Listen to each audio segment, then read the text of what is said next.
قیامت دے حوالے نال ساڈا ایمان ہے کہ دیہڑے قیامت دے ترکڑ لگے گا، میزان برحق ہے، اعمال دا وزن کیتا جائے گا، کیونکہ قرآن حکیم فرماندا ہے والوزن یومئذ الحق،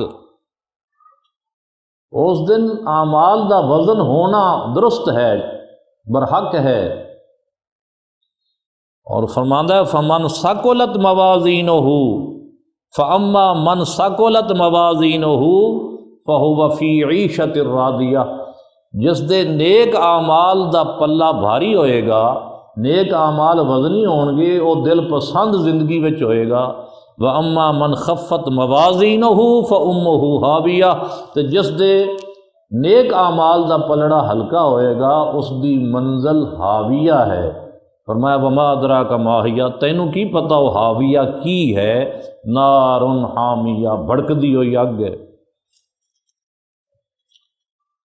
قیامت دے حوالے نال ساڈا ایمان ہے کہ حوض کوثر بھی برحق ہے۔ اس حوض دے پیالے آب خورے آسمان دے تاریاں دے برابر نے، اور سرکار دو عالم صلی اللہ علیہ وسلم اس حوض تو جو حضور دی ملکیت ہے، اس حوض تو اپنے امتیاں نو پانی پلا رہے ہون گے، اور جڑا اس حوض تو ایک باری پانی پی لے گا پھر کدے پیاسا نہیں ہوئے گا۔ اور ساڈا اس گل تے بھی ایمان ہے کہ دیہڑے قیامت دے جسمانی اعضاء یہ گواہی دیں گے، صرف زبان ہی نہیں۔